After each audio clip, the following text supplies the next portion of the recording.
Yo, so this is episode 50 and we starting Dun, off dun, dun, hot. I'm here dun. with the boys. It's me, Lester, with Quincy and Ferneezy.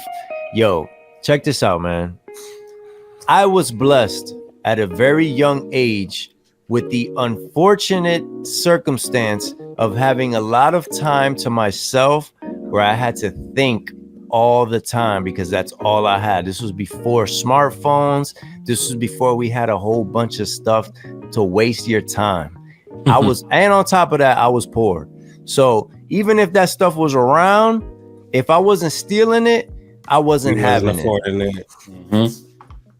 I was blessed with this time, and this time led me to these thoughts, and this basically like the basis of this podcast, and what lovingly Joe always refers to that I have like this quality.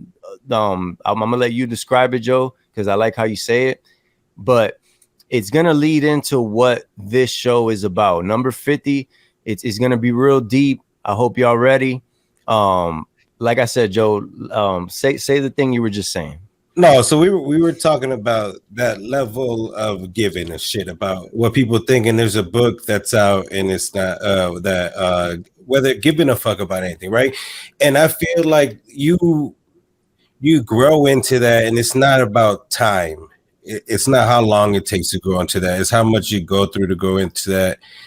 And I've never seen someone outside of Lester with such a level-headedness and like such it's kind of like a barrier to what anybody thinks that about how he thinks or what he knows or what he does. And even like I could give an example, bro, when nobody could actually believe. I thought you were joking that you didn't know who Linkin Park was and the Linkin Park class. Like that blew my mind. But then there's nobody else who I expect that from but you. A slight correction. I knew who they were, but I hadn't listened to any of their music. Like Bro, no. I knew peripherally, like, oh, Linkin Park. I kind of know what's like the main guys look like from like, you know, stuff I've seen like on TV and stuff, but I definitely don't know none of their like. I know NBA Youngboy, but I can't name one song or anything about him. That's not knowing him.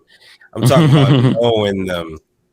And no, but it's just you have to achieve a level of self-awareness to reach that balance. And like I said, I'm going on my 39th year. I'll be turning 39 in a month, and I've only reached this level like maybe like 2.5, 3 years ago, where wow, nothing bothers me. I can't let anything bother me, and I have such a barrier there that I don't have to live in conflict with it. I just disregard it.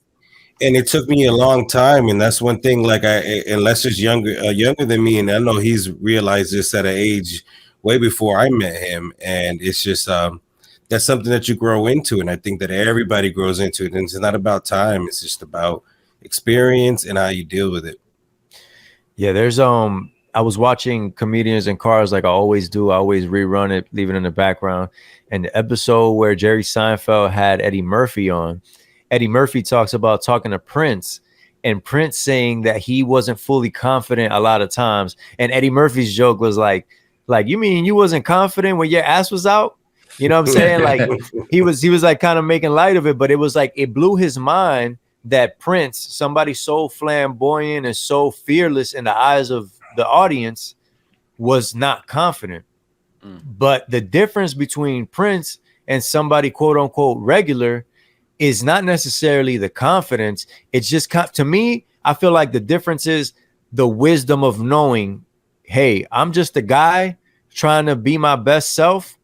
And sometimes I'm going to fall flat on my face. Sometimes it's going to work. Sometimes it's not. But if I don't try, or if I don't do it, and if I don't just say, hey, I'm not worried about what people think, you're not going to reach that greatness. And it kind of goes with that quote you was talking about last time, Joe, like good enough is the enemy of great. You know what I mean? Because like when you start to tie it into the music, like when you start making music, you're scared to go certain levels because you don't know how you're gonna sound at those certain levels. Yeah, you're like, man, I can try to hit it in this kind of tone that this person does it in, but man, I'm scared that like with my voice or my style, it's not gonna sound as good or whatever. And that kind of thing holding you back, that kind of puts you in your comfort zone, is the thing that's holding you back from really reaching that greatness. Yeah. Because a lot of people are scared to put out the mediocre. A lot of people are scared to try and see like, hey, I'm doing this different thing.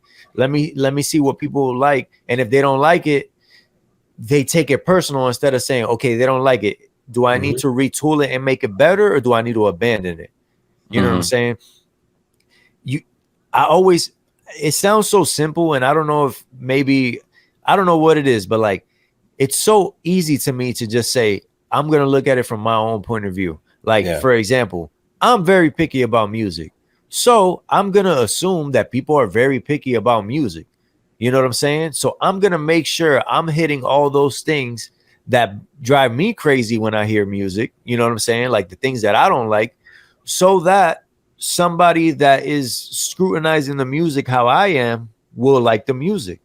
And I understand that tastes are so specific that it's something that if you're trying to penetrate that zone as far as getting into like a certain sound, you're going to have, like I said, you're going to have to try it. Say, okay, is this something that I need to improve upon, or just abandon altogether? Or is it something that people are enjoying and I need to keep going that way?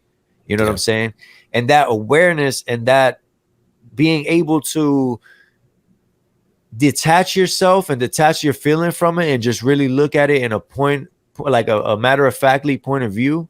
Yeah, I feel like it's so beneficial just in all levels. Bro, and you said it perfectly. And I want to pose the same question to both of you.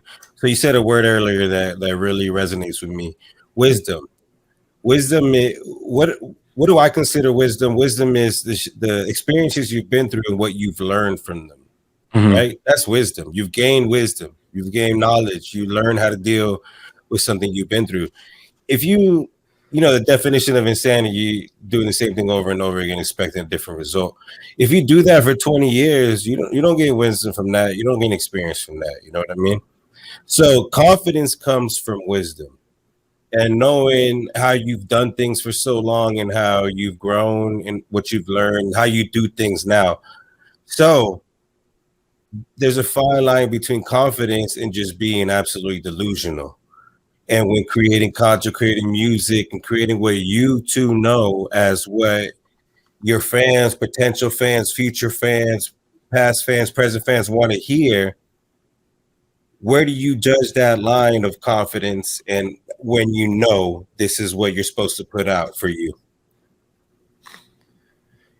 So to kind of tie it back into the wisdom thing, the way I kind of look at it is I'm going to kind of look for guidance in knowledge that is in my realm.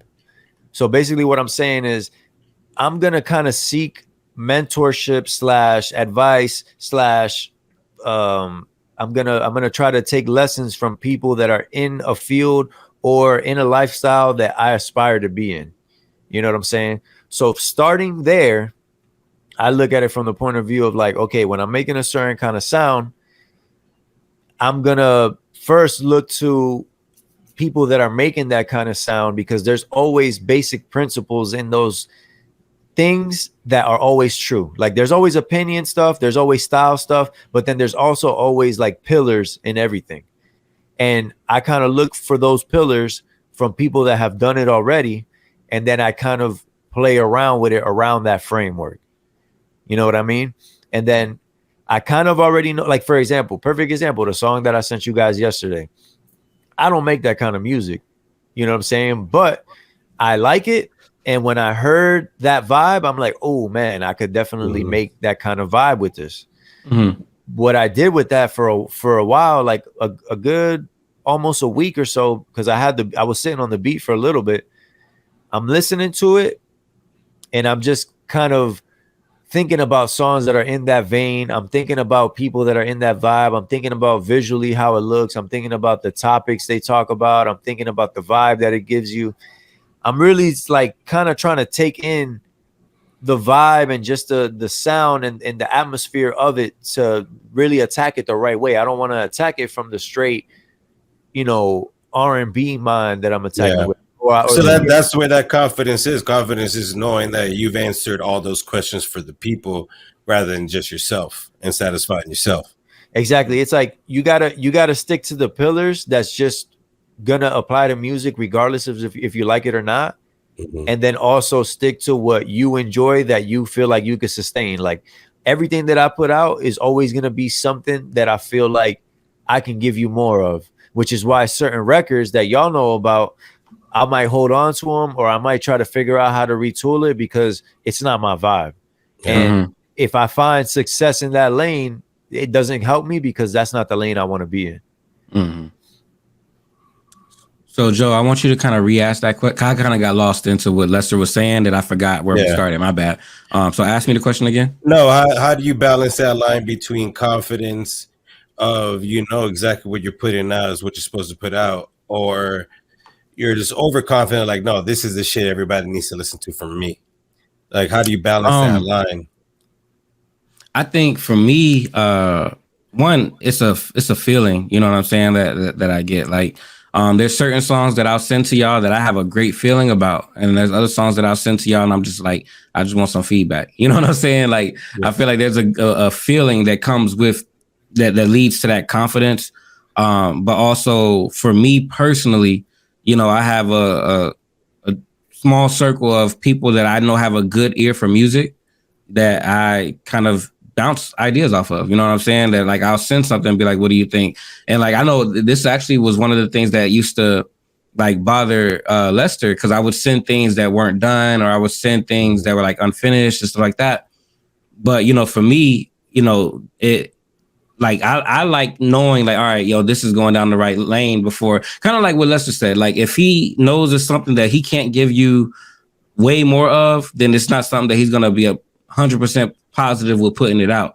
For me, it's like I want to make sure I'm going down the right lane before I even try to put it out, or I even try to like waste my time going forward with it, if that makes sense, or putting the money in to get, like, you know what I'm saying, I could go all the way through the recording process, get it professionally mixed, do all of that stuff, and then at the end I'm like, yo, I do not like this. You know what I mean? Like, so I try to like utilize that circle as well. Like, so this is my thing. Like the way I look at that is those songs that you're talking about that you're kind of sending for like, I don't know, that's kind of not my vibe, whatever.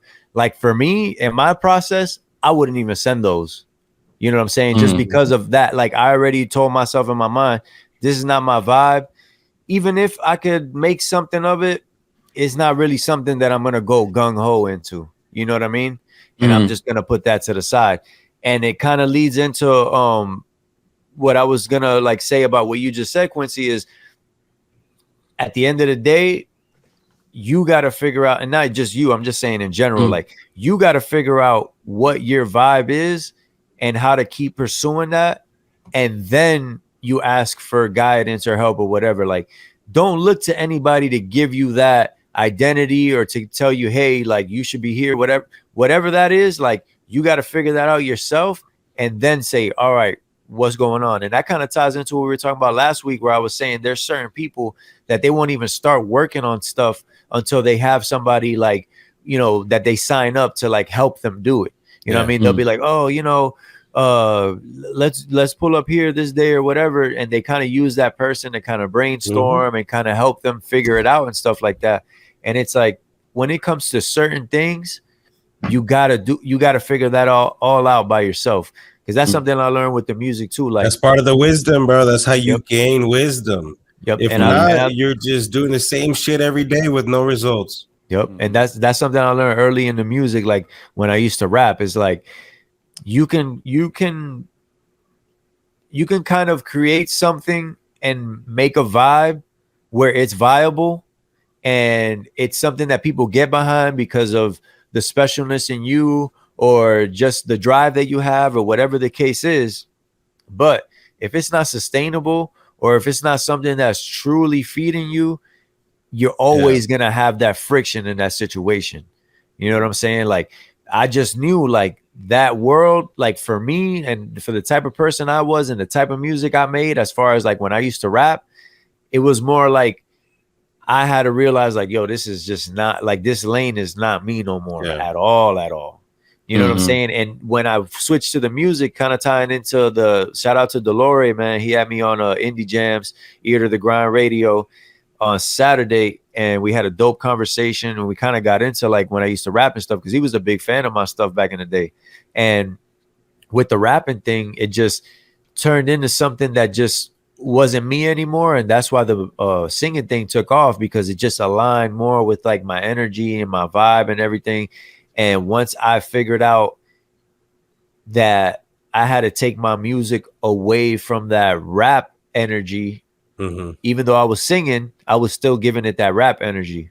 And I had to realize, okay, like I'm in a whole different zone right now. You know what I'm saying? And once I aligned with that zone, that's when everything was like, okay, now things are doing well. People are enjoying the sound. You know what I'm saying? And that kind of ties into the confidence thing. It's like, I'm not going to pretend like I'm making the best music in the world, but I also understand. Perfect. No, but check this out. But I also understand that my music will be the best thing in the world to certain people. So the perfect transition into the final topic I was getting into is when you cross that line, you're into delusional. And that might not even be music. Someone started a business, or someone has an idea, or someone has something that they think, and they're thinking of the end goal way before they have even put the foundation in the start where they want to get, and you're listening to them, and you're at the point where that's not confidence. Like, you know what I mean? Like if you're not even thinking of the groundwork you have to do for that, I think that's crossing over to delusional. Like, you're not taking account reality. And like you said, once you start realizing what's really going on, what's best for you and what's going to be best for what you're doing, that's confidence. And that's what I mean. Like, there's a fine line there. And there's people who are who just cross that line. That's what they're no. What I'm doing, this is the best shit that you ever heard, best shit you ever seen, and there's nothing better than what I'm gonna do. That I haven't even done yet. But that's also why these conversations that we're having right now, something we were talking about off air, is like we have a certain type of vibe with like the people that we even mess with collectively, that it's always good vibes. Why is that? Because we're the type of people that kind of get the nuance of things, and the type of people that you're talking about, you kind of just gotta laugh and agree and keep it moving, because they're not even gonna understand what you just said. You get what I'm saying? Like, I'm the type of person, bro, that once I see that's where your mind is at, I'm not even trying to change your mind.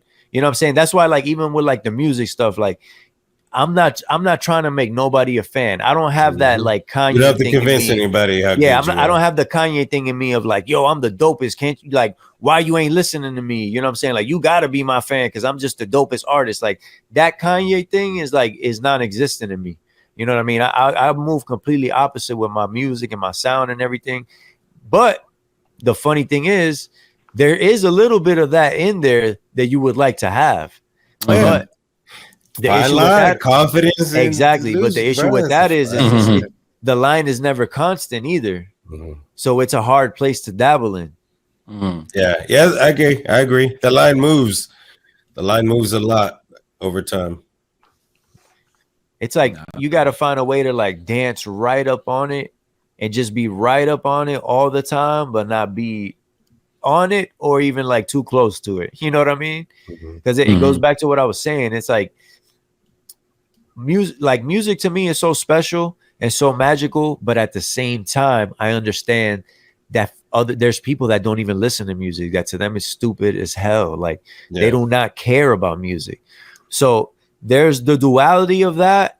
And like I said, that's why I'm in a space where it's like, I know what I'm doing is dope, and I know what I'm doing is monumental to the people that are on that wave.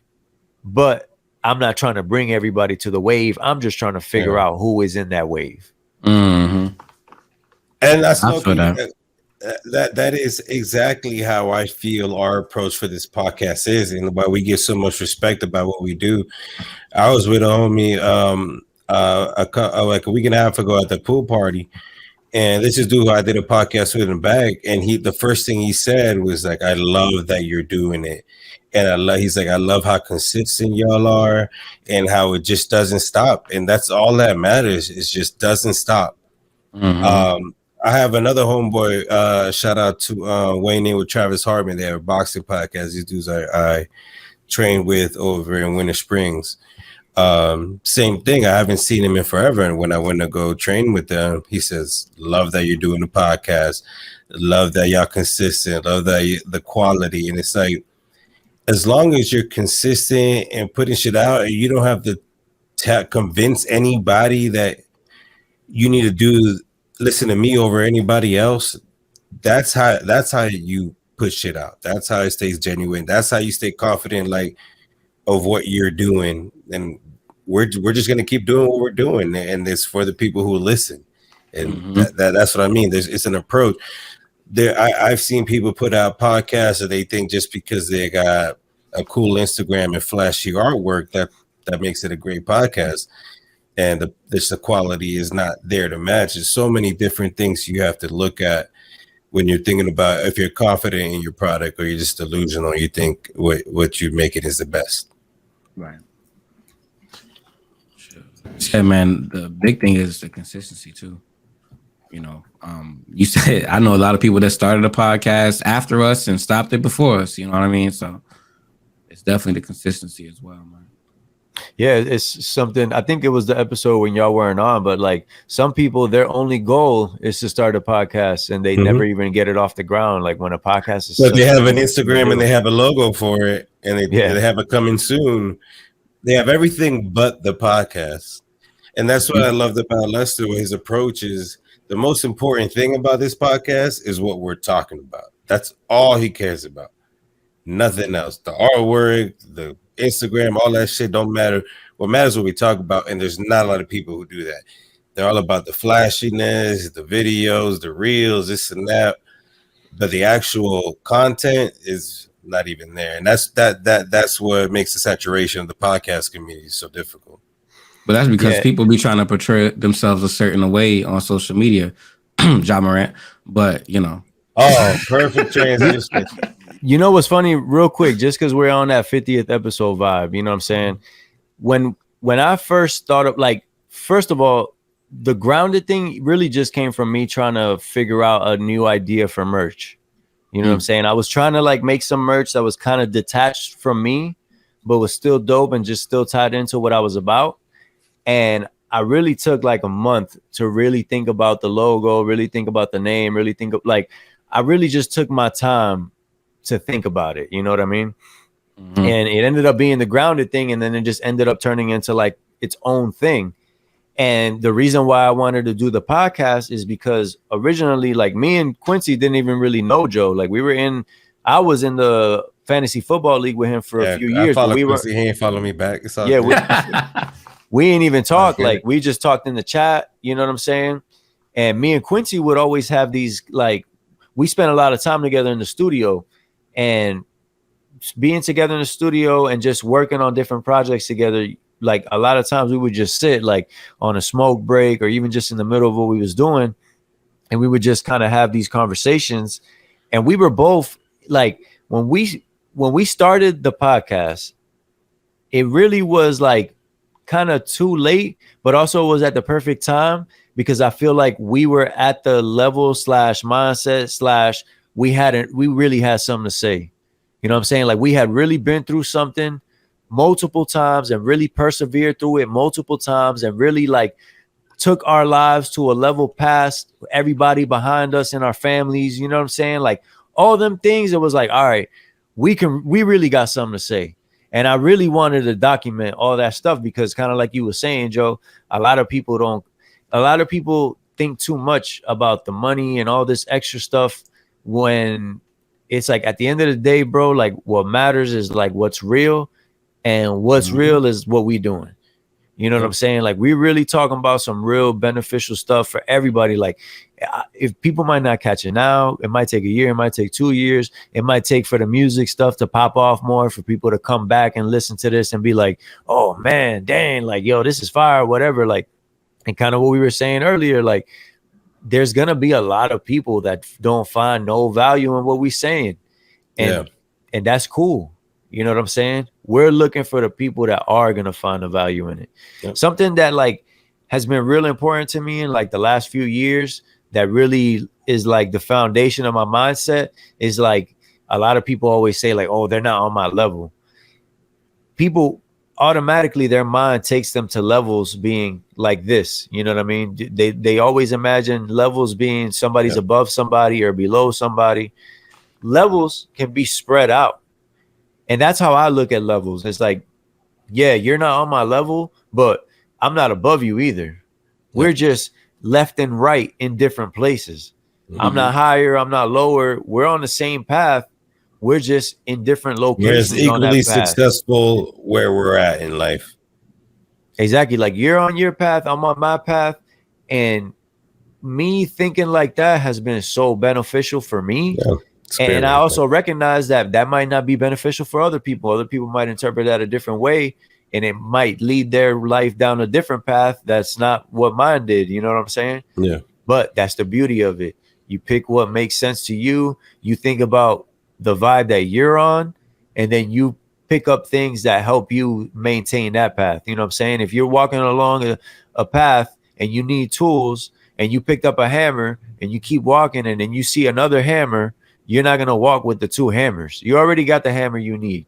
You know what I'm saying? And that's kind of like what you got to do when picking up these nuggets from people is like you can listen to everything they say and understand what applies to you, and the stuff that don't apply to you, it's still something you can learn. You can take everything, bro. You gotta be a sponge your whole life. They say you're a sponge the most when you're like 2 or 3 years old, but you gotta be a sponge your whole life, man. That's why you don't react to shit as much as you get older, because I've heard that shit before. Man, I've had, and that's kind of how I was, especially when I was still living with my mom, still working at KFC. Like I hung out with people that, you know, were doing better than me a lot. Like I was probably at their place more than at home. And it motivated me, you know what I'm saying? It motivated me to get out of my situation. And I learned, you know what I mean? And I feel like some people, that makes them uncomfortable. You know, it's like, you know, I feel like before every level of growth, there's like a certain level of discomfort. And I, you know, like we were talking about off the pod, that's kind of where I feel at right now. You know what I'm saying? Just even as far as I've come, I feel like I'm at a crossroad right now with growing, that it's a little bit of discomfort, you know? But some people just not, they don't work well under that circumstance, under that discomfort. Bro, Saturn's return, dog. I'm pretty sure I've mentioned that to both of y'all before. Yep. It's not necessarily something I believe in from the sense of the metaphysical reasoning behind it, but it's the idea that Saturn returns to the degree and sign it was at the time you were born, like when you're like in your late 20s, really early 30s, and it's kind of like your entryway into adulthood. You know what I mean? It's like your life is shifting from one thing to the next. And like I said, the science behind it or whatever doesn't convince me, but it makes sense. Is just because it's a time in your life where you are just making that transition. You know what I'm saying? Everybody in that period, you know, just you're going through these shifts and you're really saying, all right, I'm past, you know, I'm past that part. Now what we doing? You know what I'm saying? Like what's the next 10 years going to look like? You know what I'm saying? Like I was thinking about these 10 years before and now I'm in it, and dang, I did it. You know what I'm saying? So what's next now? Yeah. And not only that, and something you touched on earlier is, you know, the perception people have of you. And then when you've been the person you are so long that people see you that in that way that you are now and not in the way it used to be, that shit feels good too. Yes, sir. Yes, sir. So I ain't gonna lie, man. You talking about, you know, people seeing you as you are and how you used to be. I really want to get into this Ja Morant and JJ Redick. Oh, perfect segue. Yo, so check this out. For those who don't know, Ja Morant is a player on the Grizzlies. I believe he's the point guard. Now there's with the way basketball is, I don't even think that matters no more, but that's another topic. Anyway, he plays for the Grizzlies, had an incident a few months ago where he flashed a gun at a strip club on IG Live, got suspended, I believe, 8 games, did about a weekend of some counseling, came back, seemed like everything was cool. Then in the last week, he was on IG Live again with a gun, and the NBA suspended him indefinitely. They're figuring out, they're investigating to see what his fine's gonna be, what the suspension's gonna be, and all the sports shows have basically been debating how long it should be either way. You know what I'm saying? Some people are saying, 20 games, 50 games, a whole season. People are debating either side of how serious it was. Butt crack sports. Quincy's favorite media outlet. Yo, reporting live from Butt Crack Sports. I'm Quincy Jamal. Dog sends one wrong tweet, and all of a sudden, my God. Shit.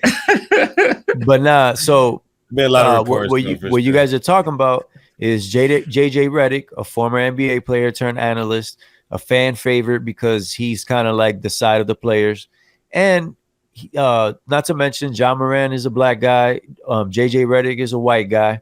So JJ Redick brings up the point of maybe this thing, not maybe, but he kind of just brought up how interesting it is that there's politicians that are on campaign ads with guns, and they have guns in their kids' hands, and there's, somebody showing off that they're at a range shooting a dummy or something like that.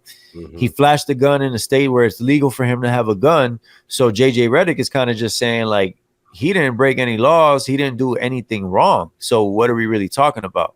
Other people are arguing, you're the face of the NBA. You're the person that people are looking to for guidance. The NBA is also looking for you to be a role model. There's different opinions in it. And it's something that came up with us just because it was such a big topic. Because, one, we couldn't believe that it happened again. It's like, wow, man, you flashed another gun on Instagram Live. But then JJ Redick says what he says, and it's like, Good point. I will say one thing.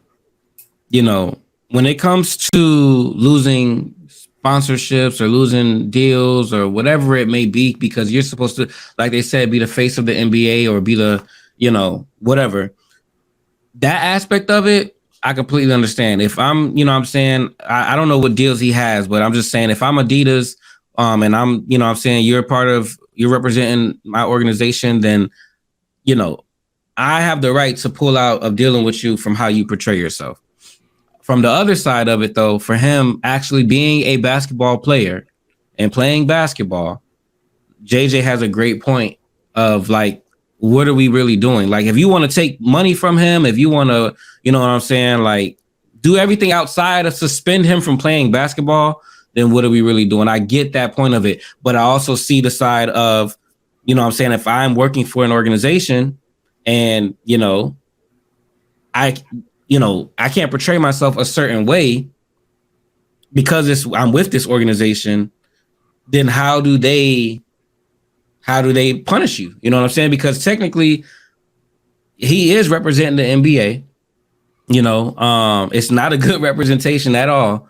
But at the same time, he didn't break any laws. So it is a very, very gray area. It almost goes back to Iverson and how they treated Iverson just for being too hood,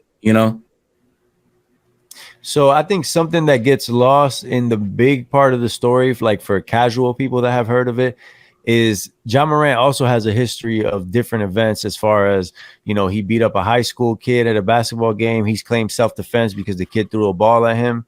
And I would argue, why would you fight a high school kid when you're a grown man? You know what I'm saying? Yeah, facts. So there was an incident where they believed him or an associate might have flashed a gun at I forgot what arena it was, but he was at some arena and they flashed a laser at some some people that work with the organization / players, and we weren't able to find out if it was a gun or what, if it was a laser pointer, whatever it was. Mm-hmm. So there's also a history and a pattern of, he's built this reputation of he's kind of looking for trouble, and people are kind of looking at it from the point of view of like, why are you trying to be hood? You know what I'm saying? Obviously, nobody knows why he's doing what he's doing or what the reasoning is or whatever. But for me, I kind of see both sides of it. Like, I understand that he hasn't technically done anything that has broken a law or anything, so you can also kind of downplay it. But I also understand that there's a history, and when you're the face of the NBA from the point of view of you might be the next guy having their signature shoe that everybody's wearing. You might be the guy that's on all the billboards. You might be the guy that they associate $1 billion organization with for the next 10 years. You know what I'm saying? Like, you might be one of their GOATs. And you think about a situation, like, obviously, I'm not saying that Ja Morant has done anything like this or even remotely close to anything like this, but I'm guessing what the NBA is trying to avoid is having one of their all-time greats be so tarnished like the NFL has with O.J. Simpson. O.J. Simpson, what gets lost in all of this is O.J. Simpson was one of the greatest running backs of all time, bro. But nobody is ever going to know that because of all the other stuff that surrounded him. So all that kind of just goes away. So there's a certain period even of the NFL that, like, they kind of don't really call back to, and there's like a certain era that they don't even really play a lot of clips from because of that. It's kind of like the same thing that happened with the WWE and Chris Benoit. Facts. They kind of had to erase a whole part of their history because of what that guy did outside of the WWE. Yeah. So it's kind of like a thing that I always think about, just period. Like, whenever you're going to go in somebody else's sandbox, you got to play by their rules. You know what I'm saying? So, like, regardless of what the rules they impose on you are, if you're not in your own situation, you got to do what they are telling you to do. What's your thoughts, Joe? I'm gonna keep it quick and simple, just to wrap it up, because we're getting across it. And I'm not gonna hate, because my stupid ass, when I was like 23 years old, that's when I had a lot of guns. And I had like a 9mm, all chromed out. I had a snub 40, and this when MySpace was out, bro. I was on MySpace like this. This is my profile picture. With the gun on my forehead in black and white. Desperado? I was the one like this. Yeah, talking about Jim West, Rough Rider. No, you don't want. What was the purpose? And I do not know the answer to that question. I was young. I was stupid. Him flashing the guns on live, what is the purpose? Here's the difference. I was on MySpace in my bedroom, not doing shit with my life, being a bum. Hold on. You're getting paid millions and millions and millions, where you can make it such a big difference and such an impact. Here's my rebuttal to that. There is no difference. He's just living his life the same way you're living your life. No, but if the circumstances don't matter, yeah, but that's his circumstance. Yeah, I don't know if I was making millions of dollars, maybe I'd have bigger, flashier guns. He's not looking at life through your lens, like, and he never will, because it's his life. You know what I'm saying? Like that's the thing to me of people saying that. I don't know, to me, I feel like it's not valid, because he's just a person, bro. He's not thinking about bro, we all think the weight of the world is on our shoulders. Like, even the people doing the most stupid stuff every day, they think that their life is the craziest, most hardest thing. They went through the craziest stuff. Even us, bro, like, we think about our lives and we're like, dang, man, like, I've been through so nobody much can compared walk to in my somebody else. shoes. Yeah, bro. We're just living the same life that billions of people live before us, bro. I agree. That's why we all need to take a slice of that humble pie, because we don't know. We're all different, man. Everybody's different. But it's just, to me, I would feel that, and that's maybe just overgrowth, when I finally reached a kind of income that changed how I was. And I was like, no, I don't ever want to lose this. And that changed who I was. But I don't know if that would have changed me at age 23. So I can't really. And I don't even know how old he is. I'm not saying he's 23, but that's I think he is 23. Is he? Okay, yeah. But so perfect. I think it might be 24. I mean, but either way. Yeah, so I don't know. Maybe if I was making $1 million at that age, would I act the same or different? I don't know. Maybe I wouldn't. So, but to me, that's the only thing I look like. Like, I wish if I was in that position, I would see the potential of what I have and who I can be, which is at a level that nobody, I 1 in a million chances get to experience. That would navigate you a little better, but that's just me assuming. Yeah, it's kind of goes back to like what we kind of started with, like talking about celebrities and them not having confidence when they do certain things, and just we're all human, you know what I mean? And at the end of the day, people like a lot of times there's certain things that I'll say like specifically about how like insignificant certain things are and how we're all the same, like we're not reinventing anything, like, and people take that in a negative way, and I don't look at it like that at all. You know what I'm saying? It's just, it's the reality of the situation you're in, and it lets you know, like, bro, we're here to build the best thing that we can build the best way that we can.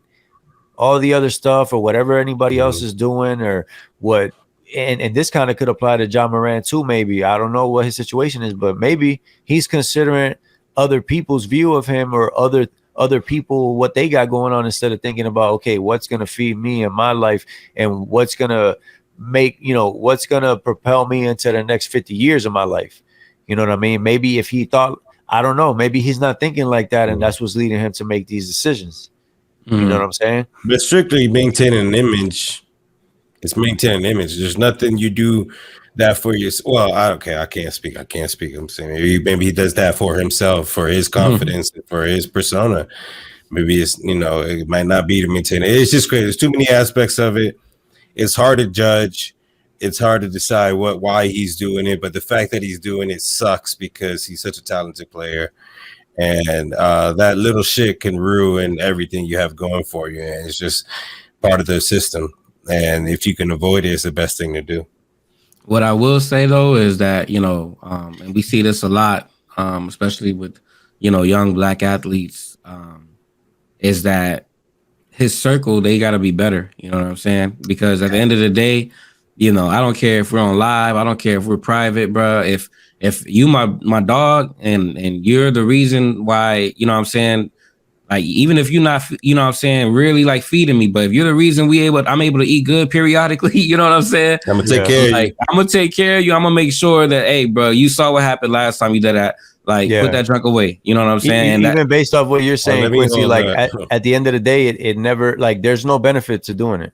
You know what I'm saying? Like, nobody's telling him, hey, bro, like you look at a pros and cons list. Yeah, you look at a pros and cons list of this thing, and there's no pros to what you're doing. Like, so why are you doing it? You know? Yep.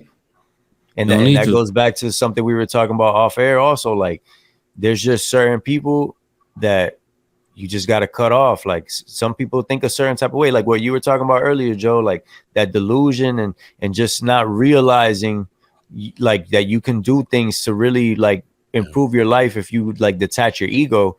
Some people just don't get that and just will never get it.